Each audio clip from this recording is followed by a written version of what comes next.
Hello students, welcome you all to your channel the pharma scholar. So आज हम बात करेंगे हमारे नए टॉपिक की, that is the anti fungal drugs. अभी तक हमारा चल रहा था, मैंने कीमोथेरेपी के कुछ पार्ट्स पढ़ा दिए थे, दैट इज द पेनिसिलिन वगैरह, बाकी सब मैंने एंटी माइक्रो कुछ टॉपिक्स पढ़ा दिए थे, कुछ टॉपिक्स हमारे रह गए थे, बाकी मैंने उसके बाद ऑटोनॉमिक नर्वस सिस्टम को कवर किया था। सो अब हम दोबारा से कंटिन्यू कर रहे हैं कीमोथेरेपी के जो भी पार्ट्स रह गए हैं वो हम कंटिन्यू करेंगे। सो आज जो मैंने सेलेक्ट किया that is the anti fungal drugs. ठीक है, अब एंटी फंगल ड्रग्स पढ़ने से पहले सबसे पहले हमारे माइंड में आता है कि फंगस यानी कि ऐसा इन्फेक्शन जो फंगस से होता है, एंड उस इन्फेक्शन को जो ट्रीट करेंगे वही होंगे हमारी क्या, एंटी फंगल ड्रग्स, राइट। अब यहाँ पे दो क्वेश्चन अराइज होते हैं। कई सारी ऐसी फंगस होती हैं जो हमारे लिए गुड होती हैं, जिनको हम खाते भी हैं, ठीक है ना। तो क्या उनको खाने से फंगल इन्फेक्शन हो सकता है ना, और अगर हो सकता है तो फिर क्यों खा रहे हैं। कौन सी ऐसी फंगस है जो इन्फेक्शन क्रिएट करती हैं। इसका सिंपल सी बात यह है कि देखो, फंगस की जो कई सारी स्पीसीज हैं प्रेजेंट से, उनमें से ऑलमोस्ट 200 स्पीसीज ऐसी हैं जो कि ह्यूमन के लिए बहुत हार्मफुल हैं। कितनी, 200 से ज्यादा स्पीसीज ऐसी हैं जो ह्यूमन के लिए काफी हार्मफुल है। अब इसमें कौन कौन सी फंगस आती है, एग्जाम्पल जैसे एस्परजिलस, ठीक है ना, एस्परजिलस, लेम्टोस्पोरा, कैंडिडा एल्बिकेंस, आपने काफी सुना होगा। ये काफी बोल सकते हैं कि सुपरफिशियल इन्फेक्शन के लिए काफी रिस्पॉन्सिबल होती है, कैंडिडा एल्बिकेंस। सो ये मैंने कुछ बताई। सो ऐसी कई सारी हमारी स्पीसीज हैं फंगस की जो कि ह्यूमन में एक बहुत हार्मफुल इफेक्ट देती हैं, जिससे ह्यूमन की जान भी जा सकती है। इससे पहले अपने एक बीच में एक डिजीज आई थी जिसमें आ रही थी कि ब्लैक फंगस, व्हाइट फंगस, वो क्या है, that is a type of fungal infection. अच्छा, उसके पीछे की भी एक थ्योरी थी, वो अब क्यों नहीं हो रहा है, ब्लैक फंगस के केसेस अब क्यों नहीं हो रहे हैं, और उस समय क्यों हो रहे थे, एंड वो मतलब इससे पहले क्यों नहीं होते। तो ये हम इस थ्योरी पे भी बात करेंगे, लेकिन आगे चलेंगे तब समझेंगे इस थ्योरी पे क्या है। सो कई सारी ऐसी स्पीसीज हैं फंगस की जो ह्यूमन के लिए काफी हार्मफुल है एंड कई सारी डिजीज क्रिएट करते हैं। तो ऑलमोस्ट 200 से भी ज्यादा स्पीसीज ऐसी हैं जो ह्यूमन में फंगल इन्फेक्शन क्रिएट करती हैं। लेकिन हमें याद रखना है कि not all fungal species are harmful for human body. उसमें से एक फंगस तो हम खाते भी, जैसे मशरूम क्या है, एक फंगस है। सो वो ह्यूमन बॉडी के लिए हार्मफुल नहीं है, हम उसको खाते हैं। लेकिन कई सारी ऐसी फंगस हैं जिनको अगर वो हमारी बॉडी में एंटर कर जाए या हम उनको खा लें तो फिर वो हमारी बॉडी के लिए काफी हार्मफुल है। तो ये तो हो गया। अब बात आती है कि किस तरीके से ये इन्फेक्शन होता है। अगर ये इन्फेक्शन कर रही हैं तो किस तरीके से इन्फेक्शन प्रोवाइड कर रही हैं, ठीक है ना। सो जो फंगल इन्फेक्शन होता है बेसिकली देखा जाए, spread by 2 ways. Fungal infection is spread by 2 ways. कौन कौन सा, एक होता है सुपरफिशियल, ठीक है, 2 वेज। एक होता है सुपरफिशियल इन्फेक्शन, एंड एक होता है हमारा सिस्टमिक इन्फेक्शन।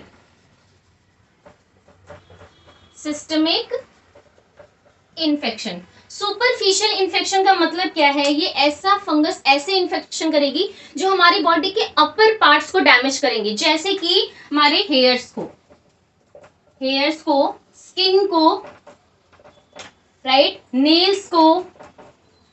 सो ये सब क्या है, हमारे स्किन या बॉडी के अपर पार्ट्स पे ये इन्फेक्शन हो रहे हैं। आपने कहा, ये सारे इन्फेक्शन हमें देखने को भी काफी मिलते हैं। खासकर देखा जाता है कि जो लोग काफी इनसेटाइज कंडीशन पे रहते हैं उनको बहुत जल्दी फंगल इन्फेक्शन होता है। ये बहुत इचिंग होने लगता है, that is a type of fungal infection, है ना। नेल्स जो है वो ब्लैक होने लगते हैं, that is a type of nail fungal infection. या इसका सबसे बड़ा एग्जाम्पल अगर मैं बोलूँ तो जो स्कैल्प में डैंड्रफ होने लगती है, that is a type of also fungal infection, है ना। So these all are the superficial infection which are caused due to the fungi, right? And इसके अलावा systemic infection क्या होता है, सिस्टमिक इन्फेक्शन है कि अब फंगस जो है वो बॉडी में एंटर कर चुकी है एंड देन वो बॉडी में ब्लड के थ्रू स्प्रेड हो रही है एंड बॉडी के कई सारे ऑर्गन्स में वो ग्रो कर रही है या मल्टीप्लाई कर रही है। अच्छा, इन्फेक्शन स्प्रेड होने का मतलब क्या है कि वो फंगस कहीं भी जा करके ग्रो करेगी, मल्टीप्लाई करेगी, तभी वो इन्फेक्शन स्प्रेड हो रहा है। इन्फेक्शन का मतलब क्या है कि जो भी सेल आई, भाई 1 या 2 सेल आएगी एंड देन फिर वो ह्यूमन बॉडी में ही मल्टीप्लाई करेंगी, ग्रो करेंगी एंड देन वो अपने आप को स्प्रेड आउट करेंगी, जिसकी वजह से इन्फेक्शन जो है वो स्प्रेड आउट होता रहेगा, ठीक है ना। तो सेम वैसे ही अब ये फंगस जब अगर सुपरफिशियल इन्फेक्शन क्रिएट करेंगे, इट मीन्स कि किसी तरीके से वो किसी कॉन्टैक्ट के थ्रू स्किन पे या नेल्स पे अटैच हो जाएंगी एंड देन वहां पे इन्फेक्शन जो है वो शुरू कर देंगी। लेकिन इसके अलावा जो सिस्टमिक इन्फेक्शन होता है, उस सिस्टमिक इन्फेक्शन में जो फंगस है वो इनहेलेशन के थ्रू या आप बोल सकते हैं एनगल्फिंग के थ्रू, मान लीजिए कि कोई ऐसा फूड प्रोडक्ट है जिसमें कि फंगस लग गई हो, किसी ने ध्यान नहीं दिया, वो खा लिया, तो वो भी एक तरह से क्या है कि वो बॉडी में चला गया, ठीक है, जिससे फूड पॉइजनिंग भी हो जाती है। अब वो फंगस ब्लड में सर्कुलेट हो रहा है तो वो सिस्टमिक इन्फेक्शन करेगा। या फिर कोई फंगल इन्फेक्शन या फंगस के जो स्पोर्स हैं वो एटमॉस्फेयर में काफी सर्कुलेट होते रहते हैं, तो किसी ने इनहेल किया तो वो उसके साथ उस स्पोर्स जो है वो बॉडी में चले गए। सो इस तरीके से सिस्टमिक इन्फेक्शन फैलेगा। एंड सुपरफिशियल किस तरीके से कि आसपास कोई फंगस है एंड वो हमारी बॉडी के किसी भी पार्ट में जाकर के अटैच हो गई है ना, एंड अटैच होकर के फिर वहां पे वो मल्टीप्लाई होगी। फॉर एग्जाम्पल स्किन में जाकर के अटैच होगी। अच्छा आपने देखा होगा कि कुछ जो इचिंग होती है या बोल सकते हैं फंगल इन्फेक्शन होता है वो बहुत स्प्रेड होता है, ठीक है ना। अब कैसे स्प्रेड होगा कि किसी एक को जब वो फंगस है तो वो फंगस जैसे ही दूसरा कोई टच करेगा तो वो फंगस सीधा सीधा उसके अटैच होकर के एंड उस पर इन्फेक्शन करना शुरू कर देगी। सो this is a type of superficial infection. And systemic infection मैंने बताया कि या तो फंगस नोज के थ्रू इनहेल करके या किसी भी तरीके से हम इंजेस्ट अगर कर लें तो वो बॉडी में एंटर कर जाएगी, हमारे ब्लड में मिल जाएगी एंड देन वो बॉडी के कई सारे पार्ट्स को डैमेज करना शुरू कर देगी, इन्फेक्शन करना शुरू कर देगी। सो सिस्टमिक इन्फेक्शन में आता है हमारा, जैसे कि में आता है कि when fungus enters into the human body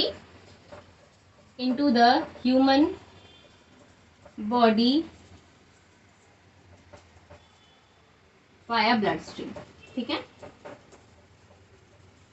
okay so दो चीजें अभी हमने समझी कि जो फंगस है वो कितने टाइप की, तो एटलीस्ट 200 से ज्यादा स्पीसीज हैं जो फंगस इन्फेक्शन क्रिएट करती हैं। सारी फंगल स्पीसीज जो है वो इन्फेक्शन क्रिएट नहीं कर सकती, सिर्फ कुछ ही उसमें से हैं जो फंगस इन्फेक्शन क्रिएट करती हैं। अब ये इन्फेक्शन दो तरीके का हो सकता है, एक सुपरफिशियल इन्फेक्शन होगा, एक सिस्टमिक इन्फेक्शन होगा। इतनी चीज हमको समझ में आ गई।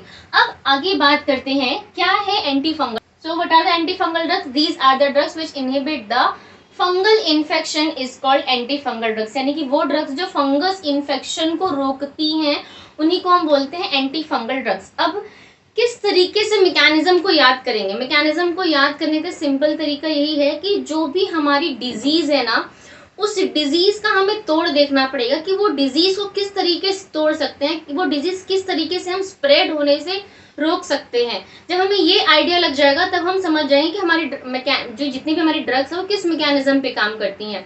सो इसीलिए अगर हमें एंटी फंगल ड्रग्स की इन्फेक्शन इसीलिए अगर हमें एंटी फंगल ड्रग्स के मैकेनिज्म को समझना है तो उससे पहले हमें समझना पड़ेगा कि जो फंगस है उसका मेन कंपोजिशन क्या है। अब देखिए मैंने यहाँ पे ना फंगल सेल है, मान लीजिए कि ये एक फंगल सेल है, ठीक है, ये सिंपल, ठीक है। अब ये जो फंगल सेल होती है ना, ये होती है हमारी क्या, यूकैरियोटिक, क्या होती है, यूकैरियोटिक सेल होती है, ठीक है ना।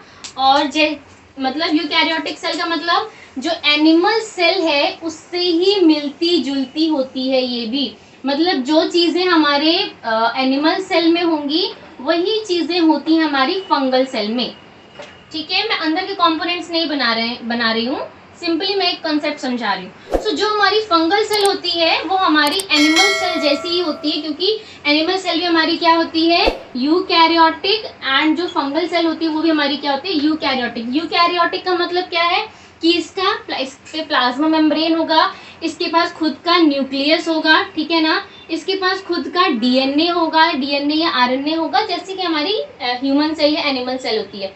सो इसीलिए ये ह्यूमन सेल में इजीली मल्टीप्लिकेशन या रेप्लिकेशन कर लेती हैं। तो बस अंतर कहाँ पे आता है, अंतर बस इतना है कि जो हमारी फंगल सेल होती है ना, इसका जो ये प्लाज्मा मेम्ब्रेन है, ये वाला सेक्शन, ये एनिमल सेल के सेक्शन से अलग होता है।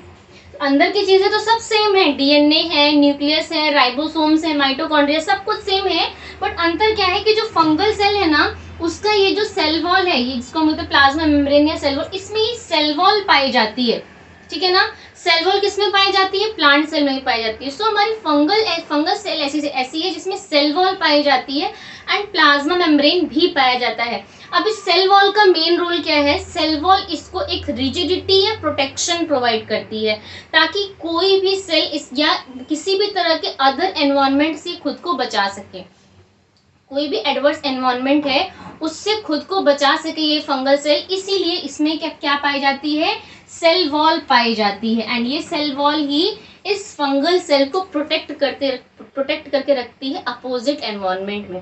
तो इसीलिए इसके हम plasma membrane and cell wall के कंपोजिशन को समझते हैं कि क्या क्या चीजें हैं, हम इसको किस तरीके से तोड़ सकते हैं, किस तरीके से हम डिस्ट्रॉय कर सकते हैं। जब अगर इसका ये सेल वॉल ब्रेक हो जाएगा या प्लाज्मा मेम्ब्रेन ब्रेक हो जाएगी तो उसी कंडीशन में ये जो सेल है फंगल सेल वो डिस्ट्रॉय हो सकती है। तो उसको डिस्ट्रॉय करने के लिए हमें क्या समझना पड़ेगा कि जो कंपोजिशन है ना फंगल सेल का वो समझते हैं। ओके, तो this is the composition of fungal cell wall and plasma membrane. अब इसमें क्या क्या चीजें पाई जाती है फंगल सेल वॉल की? सबसे ऊपर पाया जाता है जिसको हम बोलते हैं मैनोप्रोटीन। क्या बोलते हैं? मैनोप्रोटीन। इस मैनोप्रोटीन के जस्ट नीचे पाया जाता है बीटा ग्लूकेन। ये बीटा ग्लूकेन हमारे तरफ से पॉलीसेकेराइड होता है, पॉलीसेकेराइड, ठीक है ना, पॉलीसेकेराइड्स होता है। एंड इसके जस्ट नीचे पाई जाती है काइटिन की एक लेयर। ये जो काइटिन है यही सबसे ज्यादा प्रोटेक्शन प्रोवाइड करके रखती है हमारी फंगल सेल को। इसका मेन रोल होता है एक रिजिडिटी प्रोवाइड करके रखना। अगर मान लीजिए ना कि जो काइटिन की जो रेड वाली जो आप लेयर देख रहे हैं ना, अगर ये काइटिन की लेयर ब्रेक हो गई ना तो जो फंगल सेल है ना उसको प्रोटेक्शन नहीं मिलेगा और वो इजीली ब्रेक हो जाएगी, ठीक है। थर्ड लेयर हमारी क्या है? काइटिन की लेयर। एंड जो फोर्थ लेयर है that is the cell membrane layer, ठीक है, इसको हम प्लाज्मा मेम्ब्रेन लेयर भी बोलते हैं। अब जो सेल मेम्ब्रेन लेयर है इसमें एक चीज याद रखना है हमको, यहाँ पे जैसे कि हमारी जो प्लाज्मा मेम्ब्रेन पाई जाती है एनिमल सेल की, उसकी सेल मेम्ब्रेन में पाया जाता है कोलेस्ट्रॉल। क्या पाया जाता है? कोलेस्ट्रॉल, ठीक है ना, एनिमल सेल की। लेकिन जो फंगल सेल है इसमें कोलेस्ट्रॉल की जगह पे पाया जाता है अर्गोस्टेरॉल। अर्गोस्टेरॉल यानी कि अंतर यहाँ पे ये है कि जो कोलेस्ट्रॉल की जगह पे प्लाज्मा मेम्ब्रेन में अर्गोस्टेरॉल पाया जा रहा है जो कि कोलेस्ट्रॉल का ही भाई है, एक तरह से समझ लीजिए। तो इसलिए इनको बहुत ज्यादा दिक्कत नहीं होती कि जो कंपोनेंट एनिमल सेल में पाया जाता है और ये अर्गोस्टेरॉल बनता किससे है? जिससे कोलेस्ट्रॉल बनता है। तो इजीली ये क्या करती हैं कि जिस कंपाउंड से कोलेस्ट्रॉल बन रहा है उसी कंपाउंड को ले लेती हैं अपने अर्गोस्टेरॉल को बनाने के लिए। सो ये बहुत ज्यादा टाइम तक ह्यूमन में सर्वाइव कर सकते हैं इजीली।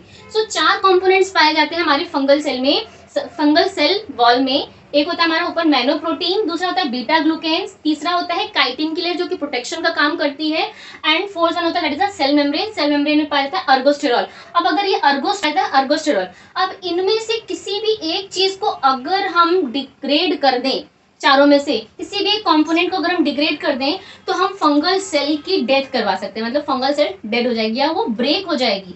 अगर सिंपल से एक एग्जांपल लेते हैं कि ये जो सेल मेम्ब्रेन है ना, इस सेल मेम्ब्रेन में जो अर्गोस्टेरॉल पाया जाता है उसके बनने को रोक दें, ठीक है, तो जब वो नहीं बनेगा तो ये सेल मेम्ब्रेन नहीं बनेगी। सेल मेम्ब्रेन नहीं बनेगी तो ये जो बाकी के कंपोनेंट्स हैं इनका कोई वैल्यू नहीं है। तो जो सेल है ना वो लीक, उसमें से जो अंदर के कंपोनेंट्स हैं, मान लीजिए कि ये सेल है और इसकी जो ये प्लाज्मा मेम्ब्रेन है, ठीक है ना, ये प्लाज्मा मेम्ब्रेन है, ये क्या हो रहा है? ब्रेक होना शुरू हो गई। तो अंदर के जो कंपोनेंट हैं वो बाहर लीक आउट होने लगेंगे ना सेल के। तो अब जाहिर सी बात है जब अंदर के कंपोनेंट सारे लीक आउट होने लगेंगे तो सेल जिंदा बचेगी क्या? नहीं बचेगी। तो वही कंसेप्ट है कि सिंपली हम क्या करेंगे कि जितनी भी हमारी ड्रग्स है ना वो इन्हीं मैकेनिज्म पे काम करेंगी, किसी ना किसी तरीके से इन्हीं स्टेप्स को ब्रेक करेंगी। या तो सेल मेम्ब्रेन के अर्गोस्टेरॉल को रोकेंगी, या फिर काइटिन के बनने को रोकेंगी, या बीटा ग्लूकेगॉन या फिर बीटा ग्लूकेन्स पे काम करेंगी, इनको बनने से रोकेंगी, या मैनोप्रोटीन पे काम करेंगी। यहीं पे आपको समझ लेना है कि मैकेनिज्म क्या है। सो इतनी चीज समझ में आ गई। अब हम बात करेंगे हमारे क्लासिफिकेशन की, कि जो हमारी एंटी फंगल ड्रग्स हम लोग क्लासिफिकेशन आते हैं हमारे क्लासिफिकेशन पे। क्लासिफिकेशन बहुत छोटा है इसका।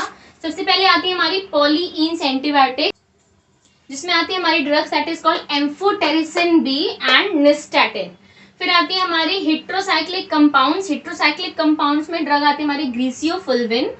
फिर आते हैं इकाइनोकैंडिन्स, जिसमें फिर आते हैं हमारे इकाइनोकैंडिन एंटीबायोटिक्स, जिसमें हमारी ड्रग आती है that is caspofungin and azoles. Fourth one is the azole. Azole में हमारी 2 क्लास है। ये जो क्लास है actually this is on the basis of their structure, कि उसके अंदर कौन सा स्ट्रक्चर पाया जा रहा है। एंड ये भी हमारी स्ट्रक्चर बेस्ड पे क्लासिफिकेशन है, ये भी हमारा स्ट्रक्चर बेस्ड पे क्लासिफिकेशन है। दिस इज ऑल्सो हमारा स्ट्रक्चर बेस्ड क्लासिफिकेशन। मतलब यहाँ पे जो आपको क्लासिफिकेशन दिया हुआ है कि उनके अंदर कौन सा केमिकल स्ट्रक्चर पाया जा रहा है उसके बेसिस पे, not on the basis of there mechanism. भाई क्लासिफिकेशन 2 तरीके का होता है, एक on the basis of there mechanism के बेसिस पे कि किस पे सेल वॉल को इनहिबिट कर रही है, कि प्रोटीन्स को इनहिबिट कर रही है, that is on the basis of mechanism. And एक होता है कि उसके अंदर कौन सा केमिकल स्ट्रक्चर पाया जा रहा है, उसके बेसिस पे उसका क्लासिफिकेशन। सो ये है क्या केमिकल स्ट्रक्चर पाया जा रहा है उसके बेसिस पे क्लासिफिकेशन। सो एजोल्स में दो क्लास होती है हमारी, इमिडाजोल्स एंड ट्रायाजोल्स। इमिडाजोल्स में ड्रग आती है हमारी that is ketoconazole and clotrimazole, and triazoles में ड्रग आती है हमारी that is fluconazole and itraconazole. अब एंटी मेटाबोलाइट्स में ड्रग आती है हमारी that is flucytosine. So this is our classification of anti fungal drugs. So next class हम इसके बाद नेक्स्ट पार्ट में बनाऊंगी। नेक्स्ट पार्ट में मैं जितनी भी ड्रग्स हैं उन सबका मैकेनिज्म, उनका यूज, उनका एडवर्स इफेक्ट, किस टाइप के फंगल इन्फेक्शन में वो यूज होती हैं एंड उनके एडवर्स इफेक्ट क्या है, ये हम डिटेल में विद उनके मैकेनिज्म क्या है डिटेल में समझेंगे। तब तक के लिए thank you so much for the watching and please channel को सब्सक्राइब कर दीजिए, आप सब्सक्राइब नहीं करते हैं, एंड बेल आइकन को जरूर दबा दीजिएगा, and thank you so much for the watching.